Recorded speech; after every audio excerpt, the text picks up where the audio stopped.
What do you know about a zip, zap, zop? Oh, I know that. Zip. Zap! Zop. Oh my God!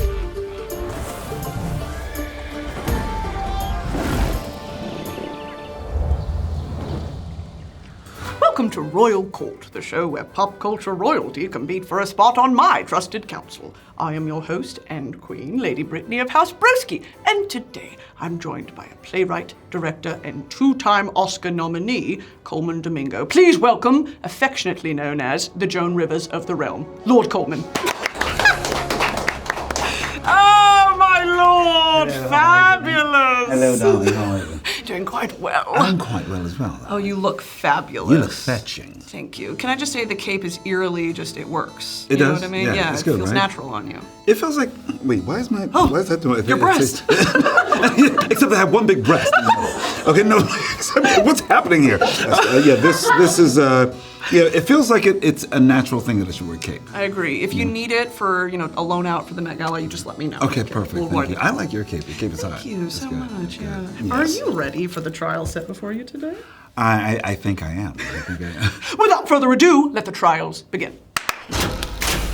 Hello. How's that like for you? It's good. It's an interrogation. It's good. It is? Colman, you met your gorgeous husband on a Craigslist ad. I sure did. What does it feel like to be God's favorite? Just let me know. It feels, wow, God's favorite, am I? It feels like maybe I'm one of the favorites, You don't want to, there's a lot of us, it seems, right? It's true. You are, we all are, apparently, And can I get an amen? Amen, hallelujah. Hallelujah. Something we say here in the realm is, heavy is the head that is number one on the call sheet. Yes. How is your head, Colman?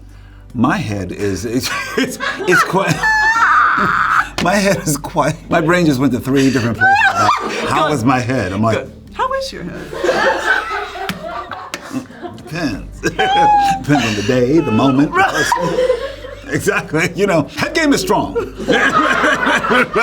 No complaints yet. No complaints yet. Okay. Exactly, yes. You've been a college professor. Yes. Were you the cool sort of teacher that sat backwards on the chair? Like, what was your vibe as a professor? I used to think maybe I'm the worst teacher. I would walk in to an acting class and say, hey, my job is not to teach you about acting at all. Okay. Yeah, exactly. Because I really think I just want to teach you how to have a voice. Right. And how to be tell your story in some way, shape, or form. So yeah. I'm like, if you have a career with this, wonderful. If not, cool. At least you know how to stand up for your order at Starbucks. I ordered pickles on my burger. Yeah. I need pickles on that burger. Yeah, full-throated voice. Exactly. Say it to the balcony. Here, yes. Exactly. You've described yourself to Vanity Fair as old as fuck. Wow. Wow, that kind of hurt. Old as fuck. Yes, I'm old as fuck. Have you told that to your young and handsome face, though? You know what? No, she doesn't know. She stays pretty tight and high. Yes. No, I always say I'm old as fuck, especially when I'm because I'm 55, and nobody ever believes I'm 55. But I think I'm like, yeah, this is 55 when you maintain, you take care of yourself, and you have a good time, and you moisturize, and you hydrate, and all that good stuff. 55 can look like this. So I like to say I'm old as fuck, so people can embrace it and be like, oh shit, I want to become old as fuck. I'm gonna look kind of like Paula Deen, I think. Is that your history? Is that where you're going, Paula Deen? That's where I'm going. I try the sunscreen, but look, I age like milk. It's whatever. Would you rather play James Bond, a James Bond villain, or third option, James Bond girl? Ooh, that's good. That's a nice alt. I think I would I don't know why I'm drawn to the villains. I think villains, you have so much more fun. The thing about a good villain, if the audience is rooting for you, either there's something wrong with them, it makes them question themselves. Right. But you got to put a little empathy in there. So you're like, oh, they're just a broken human being who's doing really horrible shit. I see myself in them. Exactly, I see myself. As a villain, what kind of little pet would you have? The cat is overdone. Interesting to have a big animal like a buffalo. Yeah. Like something stands weird. ominously behind you. Just all glaring, and you're all. There's something really cunty about a skunk, I think, as well. Skunk? Yeah. Skunk is quite cunty. Right? Exactly. But a skunk is also just gonna fuck you up. Well, yeah. That's sort of the aura of I smell so fucking bad. That's what makes me evil. Right. In Sing Sing, we see characters do a lot of different acting warm-ups. What do you know about a zip, zap, zop? Oh, I know that. Zip. That. Zop. Oh my God. That's like and you still wonder, like, well, why are those games, why do they exist? Therefore, I should make sure that you're passing energy to someone else. Lock in. And they're listening to you. You can go zip, zap, zop all across the room. Okay, I'm glad. I knew you'd know it. You know I know that shit. You didn't come to play it today. Exactly. You're a brunch fan. I am. Do you prefer your brunch bottomless, or is it okay if there's some bottoms there? Both. Depends on the mood. It depends on the mood. Okay. But I think you should have options. You should have all things there. Yeah. Well, it's always a buffet, so it should be a buffet in every single way. right? There's always options. There should be a versatile amount of options. Laid out on display. Yeah, you know, and there's a top shelf and a bottom shelf. Exactly. You want selection. You want to be at brunch for hours too. Exactly. Everybody eats. And everybody eats. And enjoy yourself. That was a good ping You don't pong. leave until you're pulled. Until you're full. Exactly. Till you're pulled. Till you're pulled. Sure. Well, I don't know. Listen, that was Damn. a Freudian slip. Yeah, I'm the medic on standby. You wake up at 5? Yeah, sometimes 4:30. When is your bedtime? Do we need to get you out of here, girl? No, you know what? Listen, I go to bed, but listen, most of the time I'll go to bed like a good 9:30. Okay. Yeah, I told you I'm old as fuck. Listen, when you're in your 50s, you're like, the best thing is to turn this all down at 9:30, wake up early before the sun, get your whole life before anyone is coming at you. Yes. So really, I'm out really just looking at the sunrise and having coffee and. I know about the Christian Dior robe. Yeah, you like that? Exactly. It's good, right? Matches exactly. the bathroom tile. It sure does. Exactly. Yes, exactly. You know, listen. I think everything you gotta have a little style. Agree. And I feel like you wake up in the morning. I want everything that I look at and touch to feel good, make me feel good, so I can start my day. Do you ever take a day off, fashion-wise? No, you got to keep that foot pressed on necks at all times. Agree. What does loungewear look like for you? Loungewear. You know, honestly, when I'm at home, I look a little bit more haggard and Okay. like laid back. I throw in some jeans. I throw in my galoshes and stuff like that, and go out around. Yeah, really, it's really I chill. Okay, but then when I cute. go out, you want to make it an event. Of course. And I feel like I love playing with clothes and style and textures and design and stuff. So I have a good time. you I know? love to watch you play with it. Thank you. You are welcome. You were at one point a hype-up dancer at bar/bat mitzvahs. Mm-hmm. Was there one particular song that just got the tweens jumping? It takes two to make a thing go right. You Well, gotta, yeah. You gotta go for the classics. Something where you can break it down. It takes two to make a thing go right. Yes, exactly. Listen, I was. Wow, yeah, it was the '90s, and and this was a gig that I had, Yep. and people knew I can get the party started. I'll get like Miss Rabinowitz up going. Ooh, jump around. But they really, my gig was really going towards like someone's bubby and like getting her up to dance. Let's get Granny up. Get Granny up, because once I got Granny up, everybody got up. Love that. And Granny would get a little handsy sometimes too. Well, you know. Okay, Granny, sit down. Yeah. That's But you know, I let it happen, you know. It was a time, you know. I guess I didn't, you know. She didn't ask for consent, but I was into it. You have perhaps been a viewer, an enjoyer even, of Real Housewives of Atlanta. Yeah. Okay. It's coming back. It's coming back. Yeah, I saw that they were just showed the promos and it looked amazing. What might be your Real Housewife tagline? I used to actually do. Oh, here's a peach. I actually because they always say these weird taglines like, you know, I'm not running from you. I just run me my money. Something like that. I feel like my tagline would be something like, you know, this life ain't so bad. But you gotta be a bad bitch on the inside. Thank you. I just came up with that. That was good. Great. Coleman, you've passed. Thank you. Well, Lord Colman, seeing as you traveled so far and you did so good in the royal interrogation, I think we've earned a feast. What do you say? I'd love a feast. Squires!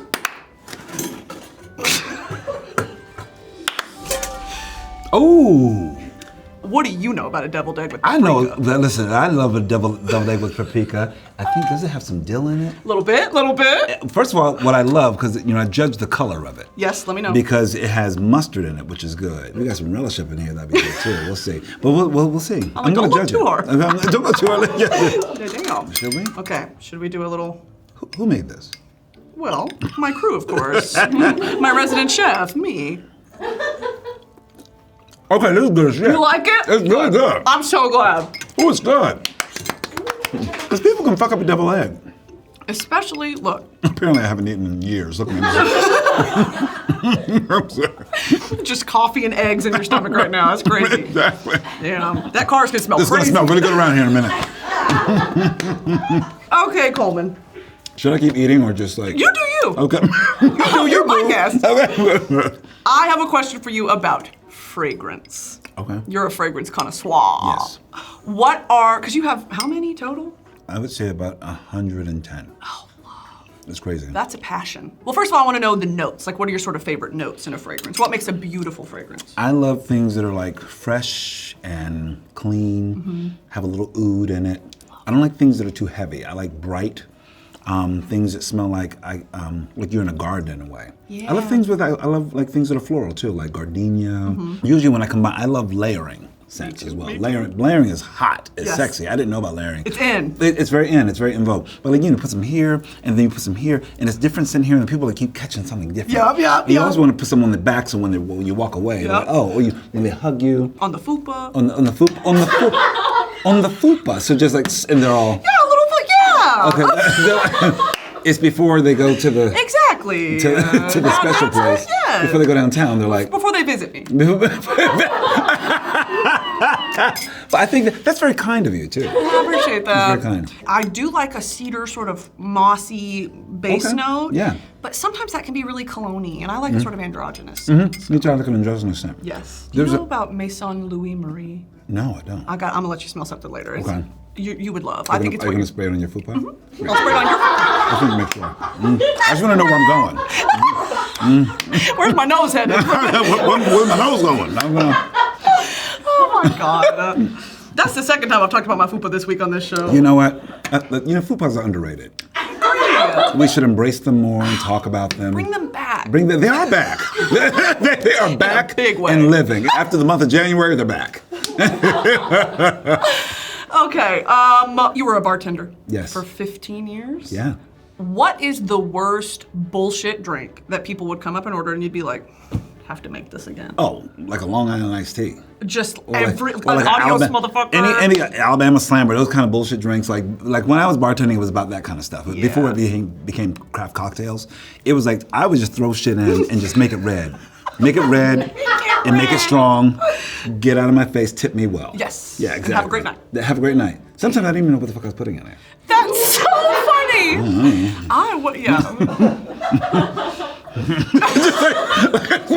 Enjoy. Okay, you love hosting.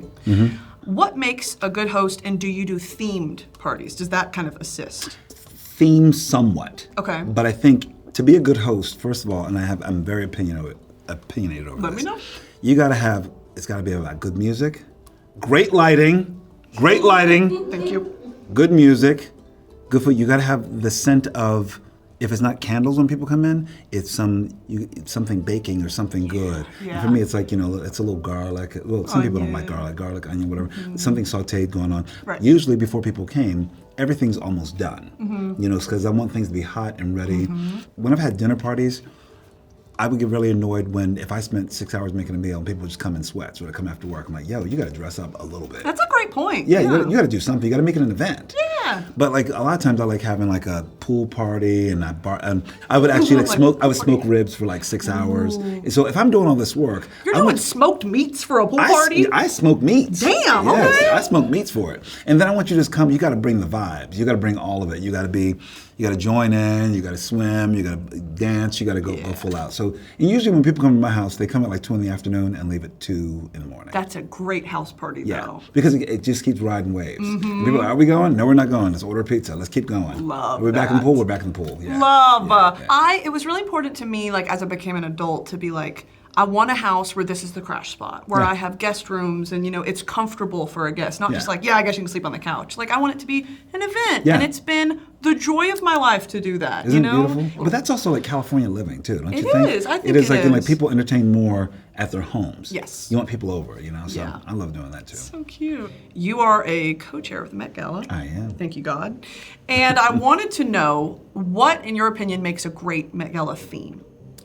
First of all, I think this theme is one of the dopest themes. I think that they've got to get people excited about it because it's all benefiting the Costume Institute. So it's really about like, they're going to have this great gallery display for months after. So for me, it's just like, this one is like, it's called super fine tailoring.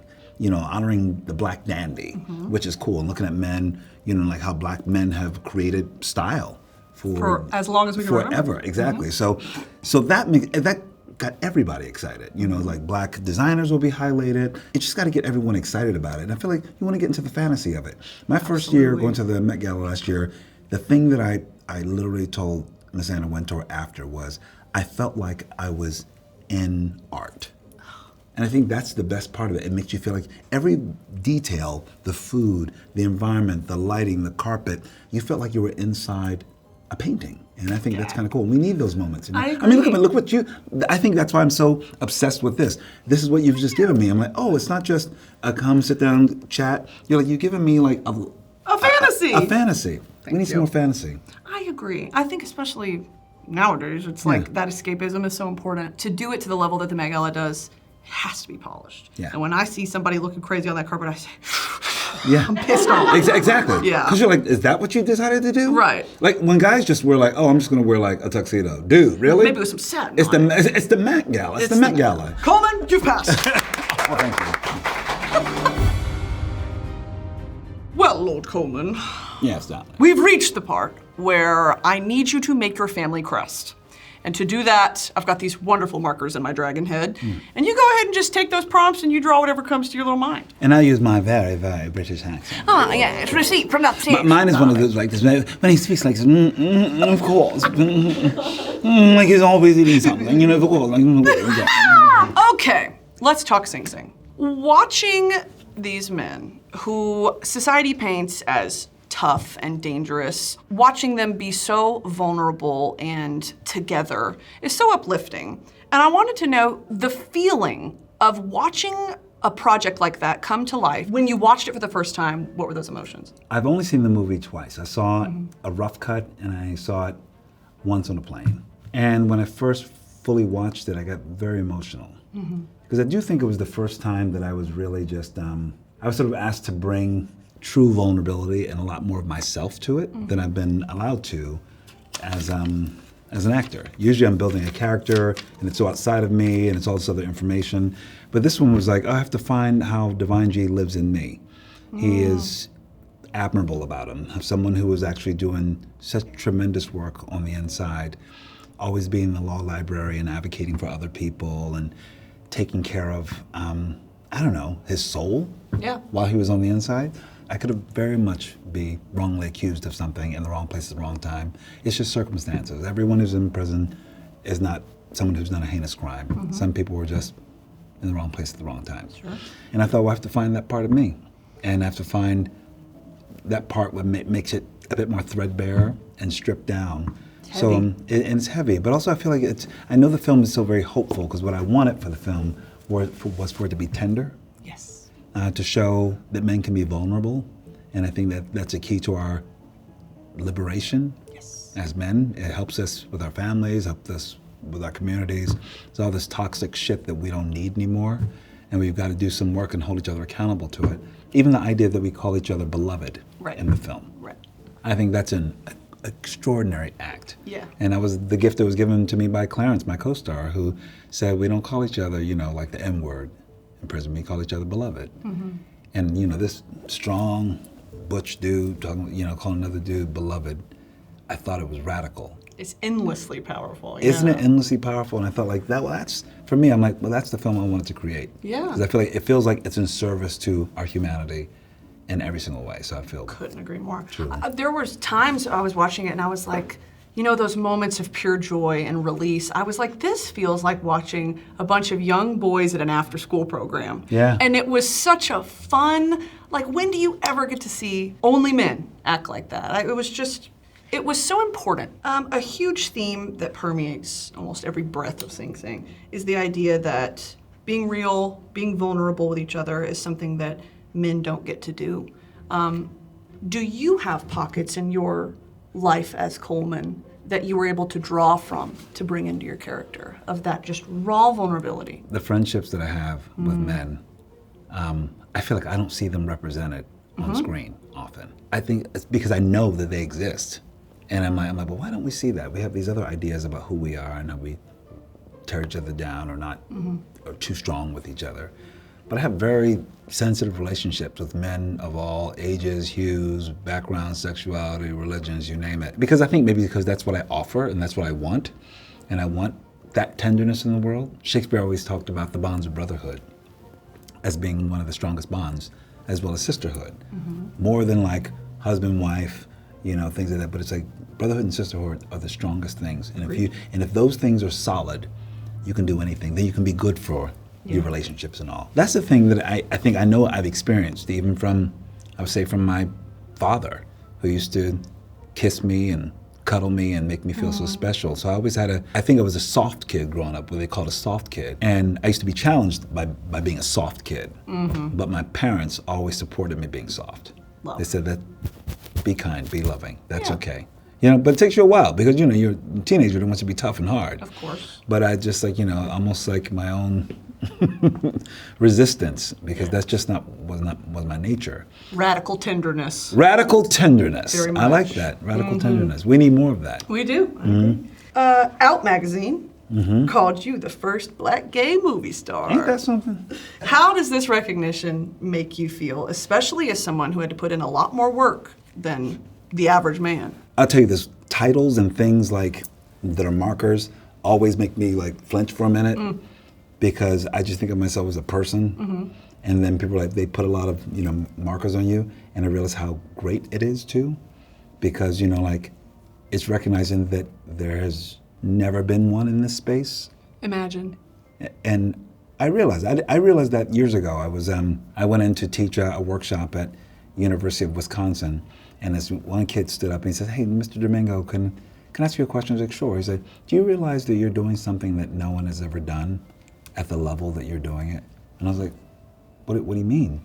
He said, you are not being, as a brown man from inner city Philadelphia, and you exist in all these different spaces in a very, very healthy way, and no one is limiting you. Yeah. Isn't that fantastic? And I thought about it, and I was like, I didn't realize it because I'm just someone I got my head down, I'm working. I didn't know that I was the only one doing this. The ripples you're making in the industry, I know for sure, like last year for me, I can truly recognize them. Like when I'm being recognized for Rustin, at the same time being recognized for The Color Purple playing Mister. And I'm like, I don't know if there has been a man who existed in these spaces who actually has my background. I think black or white. Or Asian. I really thought, well, this is some unique territory. And I know that like I've been forging my own path. I'm a playwright, I'm a librettist, I write musicals, I do television and film and stuff. I said, I've always constantly just been doing my own thing. But then at some point you look around and you're like, oh, am I the only one? I've been the only one existing in these spaces. Right. I didn't know that. Yeah, I outran everybody. I'm still here. Yeah. After 34 years, I'm still running. Well, that's what it feels like. It feels like these days feel like I'm a discovery. And I've been working steadily for over 30 years. Right. And just creating in whatever meaningful way that I could. Even when work wasn't available, I was still creating. Right. And I feel like that's where I gained my power in this industry, by saying, okay, cool. If I get that audition or something, that's great. Yeah. But it doesn't take away the fact that I have things I'm working on and things I'm building. I love this idea of like artist, capital A. And Can't help thank God you shared it with people. Thank you. Can you imagine? Thank you. This is a terrible picture right here. You know, most of them are on that. We frame them over there. This was terrible. But I'm like, I think I don't know what... It started out... Lord Colman, present us your shield. Well, this is it. My favorite plant. I don't know why I decided to go for a Madagascar cactus. 2 of them at home, and I thought that's the first thing I thought of because I like looking at it. My favorite role, I think that looks like it. That's Bayard Rustin in the movie Rustin. And I got a tooth that's knocked out over here. So I thought that's good. And he's got a lot of hair, doing political stuff and making sure that we're all... And then this is my astrological sign, which is Sagittarius. An arrow shooting up towards the stars. This, to represent my hometown, guess. Is that a Liberty Bell? It is! It's the Liberty Bell! It's because it's cracked. But then I thought my brain went dead because I was like, I don't know how to draw a bell apparently. What is that? I think it might be. That's gonna be a butt plug. Or a butt plug, that's what it is. It's the Liberty butt plug. Well, Lord Colman, it is my pleasure and privilege to induct you into the royal court. Thank you very much. We shall proceed with the knighting. I knight thee, Lord Colman Domingo, future EGOT haver. Thank you. And a parting gift for you. Oh, this is cool. Isn't that cool? Okay, this is really cool. Royal court. I love it. Wait, and it's made for a left-handed person. Get into it. I'm so into that because I'm left-handed. Look at Love. Well, Lord Colman, is there anything you'd like to tell my common folk or promote? Oh, you know what you can see? You can watch Sing Sing, which is out in movie theaters right now. Woo! It's also available on VOD and digital platforms. You can watch that now. You can also get ready for the 4 seasons starring Tina Fey, Steve Carell, Will Forte, myself. Or you can follow me as well if you want to. King of Bingo. You're the king of our hearts, Colman. Thank you so much. Guards, take him away. Goodbye. Thank you. Off with his head.